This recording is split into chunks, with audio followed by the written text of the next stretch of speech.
O lance da expectativa é sempre uma coisa muito engraçada, né? Porque eu abri a Netflix e eu não tava necessariamente procurando por esse filme. Eu confesso que ele tinha passado ali muito batido no meu radar. E aí eu abri, tá, vi lá, achei bonitinho, falei, ah, legal, uma série e tal. Provavelmente eu nunca vou ver. Só que aí eu vi que era um filme. E eu falei, é um filme? Então já dá pra dar play, porque é só 1h40, 2 horas ali. Enquanto uma série a gente tem que investir mais tempo, né? E aí, beleza, achei divertido, achei. Eu gosto de animação, eu gosto de música pop, eu gosto ali de filmes musicais. E aí, eu finalmente acabei dando play em Guerreiras do K-pop, ou K-pop Demon Hunters, título que eu acho até mais legal ali em inglês. E eu acabei me deparando com um filme que me deixou surpreso do começo ao fim. Eu literalmente não demorei nada pra me envolver com o filme, logo nos primeiros minutos eu já tava bem investido na obra. E eu fiquei pensando justamente nessa questão da expectativa, porque, poxa, eu não tava nem sabendo desse filme, nem tava no meu radar, e eu acabei me deparando com uma das animações mais legais dos últimos tempos. Eu acho que é a melhor animação de 2025 até aqui. Enquanto filmes como, por exemplo, o filme Hélio, que era da Pixar e tava ali com marketing, tava desde o ano passado que eu tinha visto coisas do filme, e eu acabei saindo bem decepcionado do filme. Então, por isso que eu comentei essa questão da expectativa. Mas o fato é que realmente é muito legal a Netflix e a Sony estarem numa parceria que tá gerando bons frutos para ambas, né? Porque Guerreiras do K-pop é uma obra tão divertida, é tão legal, que tem uma coisa assim meio. É tipo um Pecadores, só que de animação, assim. Porque tem até um meme que eu vi na internet que fala que, são artistas com seu talento musical que acabam virando alvo de demônios que são atraídos por música. E por mais que Guerreiras do K-pop não sejam exatamente isso, eles têm uma pegada assim muito legal justamente pela forma como eles trazem a música pro centro da história de uma maneira super orgânica e super interessante. E aí, que nesse caso, óbvio, estão falando do K-pop, né? E aí, como eu falei, a premissa não é exatamente essa que eu citei do meme e tal, comparando com Pegadores, mas é mais uma premissa do tipo, o mundo tem guerreiras que são guerreiras milenares, né? Elas meio que surgem a cada geração para proteger o mundo humano dos demônios que querem a alma das pessoas. E como elas fazem isso? Elas sempre vão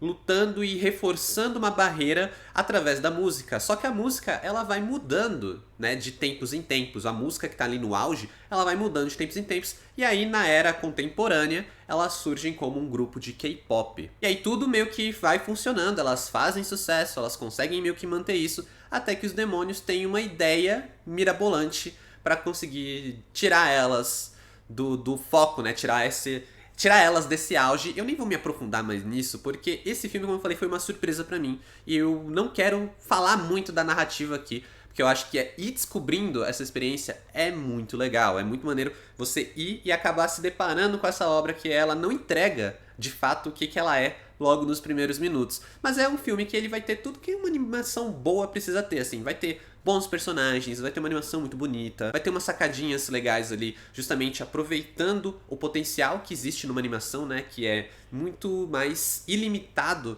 do que num filme live action. E nesse caso vai ter uma baita trilha sonora e músicas muito boas, que olha, eu assisti esse filme umas 2 semanas e até hoje eu me pego relembrando das músicas, botando ali pra ouvir no Spotify, no YouTube Music. O perfil da Netflix postou elas dubladas e eu acho uma boa recomendação porque a localização das músicas tá muito boa mesmo. Eu achei dublado, acho que a dublagem em si está muito boa, mas principalmente a localização das músicas me deixou muito surpreso. Inclusive, eu acho que vale apontar logo uma questão que, assim, você não precisa ser fã de K-pop pra gostar desse filme, tá? É um filme que ele vai brincar muito com a iconografia ali das bandas de K-pop, então você já deve ter visto bandas como BTS ou Blackpink ali no próprio Spotify ou fazendo algum sucesso, né, mostrando tipo vídeos, imagens dessas bandas, você vai conseguir reconhecer os trejeitos, os traços, o estilo ali das roupas, dos cabelos, até da dança, se você já viu algum clipe, você já viu algum trecho de algum show, você vai conseguir reconhecer a iconografia desses grandes grupos do K-pop em Guerreiras do K-pop. Mas você não precisa necessariamente ser fã do estilo musical para conseguir aproveitar o filme e mesmo as músicas, que no final das contas são músicas pop chiclete que vão grudar e vão deixar você assim muito envolvido. Eu acho que você não precisa gostar de K-pop especificamente. Se você gosta de música pop, já tem meio caminho andado para curtir a experiência proposta nesse filme. E é muito maneiro, inclusive, como esse filme ele vai brincando não só com a referência, como eu falei, da iconografia, do K-pop, mas com várias outras referências que eu acho que a gente vai acabar pegando ali pelo meio do caminho. Então o fato de ter as protagonistas femininas e elas serem as grandes guerreiras, né, vão remeter, claro, a obras como Sailor Moon, Sakura Card Captors, mas também outras coisas meio como Buffy, a Caça a Vampiros, porque elas estão lidando ali com monstros, estão lidando ali com os demônios, mas também tem toda uma pegada que eu acho que funciona com a brincadeira de gêneros, porque é um filme muito engraçado, como eu falei, ele sabe muito bem aproveitar o potencial da animação, então as sacadas visuais que ele tem ali, com os olhos dela, né, os olhinhos de mangá, muitas vezes, ou mesmo as questões de como elas reagem às coisas, como elas demonstram, né, como é que o filme ele faz isso pra passar a emoção das protagonistas. Então, cara, tem uma cena que eu acho que define muito bem isso, que é o momento que elas veem uns personagens masculinos e elas ficam ali apaixonadas pelos personagens masculinos, assim, de bate-pronto, porque são muito bonitos. E aí os olhos de uma delas meio que vira o tanquinho do outro cara. Cara, isso é muito engraçado, gera umas coisas muito engraçadas. Eu acho que toda a brincadeira do lance do show, né, do lance de você ter a admiração pelo artista, que me lembra também em Red, Crescer é uma Fera, porque lá também eles brincam ali com a banda, né, a banda pop, e aí as meninas que são fãs, e aí tem todo o lance de mostrar essa, como você mostra a reação de fã, como você mostra essa adoração de uma maneira visual, não, sem necessariamente ter que colocar num diálogo. E eu acho que esse filme, ele pega algo que foi feito em Red muito bem, e ele consegue fazer isso ainda melhor, justamente porque ele brinca mais com essa coisa mais caricata, com essa coisa bem mais cartunesca, que eu acho que cai muito bem aqui. Inclusive, o Four Town, que é a banda do Red, Crescer é uma Fera, se prepara porque as Huntrix, que é a banda protagonista aqui, elas estão chegando pra meio que roubar o holofote de bandas fictícias do cinema de animação, porque as Huntrix, elas são muito maneiras. Inclusive, é muito legal como o filme, ele não só ele é muito bom na questão musical, mas também na questão do show, né? De você fazer um espetáculo visual de fato. Mas antes de eu entrar nesse ponto, quero só me apresentar para quem ainda não me conhece. Aqui quem fala é o Adam, sejam bem-vindos ao canal. Aproveita para se inscrever, se for novo por aqui, deixa também um like nesse vídeo que você vai passar a mensagem pro YouTube que é um bom vídeo, que esse vídeo merece ser assistido, vai fortalecer aqui o meu trabalho, vamos crescer esse canal, crescer essa comunidade que ama cinema, afinal de contas eu tô sempre falando de filmes aqui no YouTube, desde os lançamentos no cinema até os lançamentos no streaming, como esse aqui, que é um lançamento da Netflix. E se você também curte cultura pop, séries, livros, ou quer saber o que eu tô assistindo, ou quer trocar uma ideia, vale me seguir nas outras redes sociais, o @ está aqui na tela, ou Adam William, e os links na descrição do vídeo. Mas bora aí continuar falando de guerreiras do K-pop. Filme dirigido pelo Chris Abrahams e pela Maggie Kang, e que é essa obra que ela vai, né, como eu falei, me deixou surpreso do começo ao fim. Um filme que, logo no começo, ele já apresenta ali as personagens de uma maneira muito legal. Tem uma cena musical e de ação e de show que é muito boa e que é engraçada. Então, assim, acho que logo a primeira apresentação ali do filme, né, os primeiros momentos do filme, eles já conseguem apresentar pro espectador tudo que ele vai trazer ali, tudo que vai ser o seu grande mérito, né? Então, como eu falei, é um filme que ele brinca muito bem com a comédia, ele é um filme muito engraçado, isso tem ali no começo, mas também é um filme que ele consegue se levar muito pelo trabalho musical. A gente tem uma abertura ali com uma música muito boa de cara. Também é um filme que vai ter boas sequências de ação, a gente também já tem isso, e é um filme que é um espetáculo visual, até quando a gente fala da questão dos shows, né? Os espetáculos, de fato, das Huntrix, que é uma coisa muito legal aqui, porque é um filme que ele vai estabelecer realmente essa questão de senso de espetáculo, sabe? A gente vê elas cantando no show, a gente vê todas as brincadeiras com os clipes que elas estão lançando para as músicas. É realmente uma coisa de idol, sabe? É realmente uma coisa assim de artista pop. Isso fica muito evidente, isso é muito bem feito. Novamente uma questão de você consegue reconhecer a iconografia de artistas do K-pop, mesmo se você não for grande fã do estilo musical. Mas a melhor parte nisso é realmente a forma como eles conseguem brincar com esse senso de espetáculo para estabelecer as sequências de ação, né? Então, boa parte das sequências musicais são sequências de ação, não todas, mas a maioria delas. E essas sequências, elas vão brincando com esse senso de espetáculo, gerando batalhas épicas muito bem musicadas e muitas vezes motivadas pelas músicas, né? As músicas, elas geram a ação que a gente está assistindo, ao que me lembra, por exemplo, algumas sequências de Scott Pilgrim, que também é um filme visualmente muito marcante, que sabe utilizar muito bem tanto o seu lado do visual, né? Da questão de efeitos e de uma linguagem muito específica, com a questão musical. Eu acho que não chega a ser necessariamente uma referência em si, né, uma referência com Scott Pilgrim, mas é algo que a gente consegue comparar para ter uma noção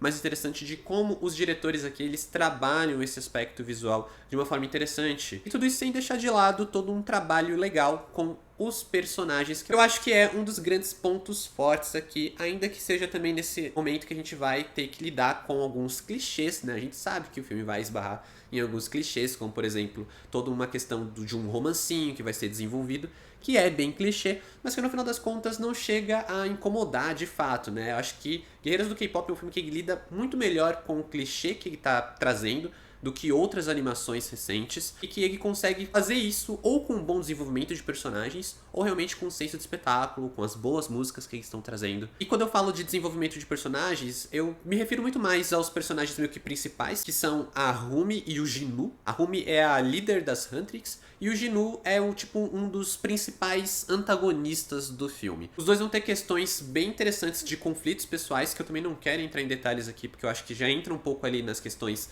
de spoiler, mas que são conflitos que vão se conversar de certa maneira e que vão ser os conflitos mais bem desenvolvidos no longa. Mas isso não significa que os personagens coadjuvantes não sejam bem utilizados, ou de uma forma mais cômica ou de uma forma mais cartunesca, realmente, para ter personagens fofinhos, né? Então tem, por exemplo, um tigre e um corvo, que eles são muito engraçados, eles são ali animais meio demoníacos, digamos assim, porque eles são os animais do Gnu, mas que são personagens carismáticos, são personagens que estão ali e que eles com certeza servem para ser aqueles ícones do filme que com certeza serviriam para vender brinquedos se, sei lá, a Netflix quiser arriscar com esse filme, né, quiser fazer um merchandising aí, com certeza daria pra fazer uma pelúcia, brinquedo do gatinho ali, do gato tigre, ou uma coisinha com um corvo, que é muito engraçado, inclusive, porque ele tá sempre com um chapéuzinho, que gera pra mim das piadas mais engraçadas do filme, que é super curta, assim, é um diálogo super rápido,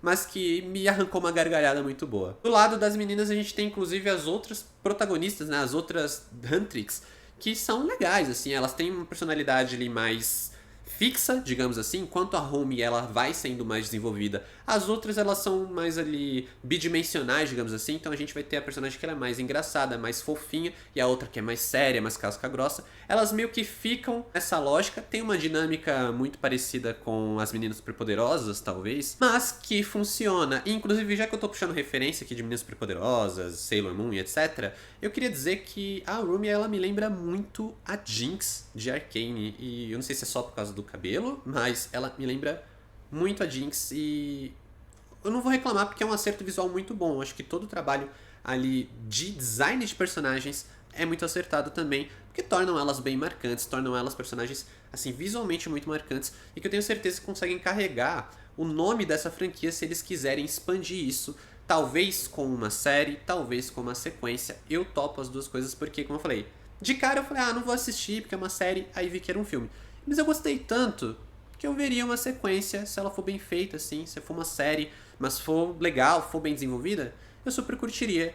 Desde que eles entreguem mais músicas boas e mais espetáculos visuais ali. Eu quero ver mais shows da Huntrix. Como é uma banda fictícia, é o mais longe que eu vou conseguir ter. E, pra mim, estaria muito bom. Como eu disse, é uma parceria entre a Netflix e a Sony Animation. A Sony tá ali... É uma parceria que tá sendo muito boa, acho que pra ambos os lados. A Netflix tá fomentando ali o seu catálogo e a Sony tá entregando boas animações. Eles já tinham entregue juntos a Família Mitchell, que é uma baita animação, acho que é uma das melhores animações recentes.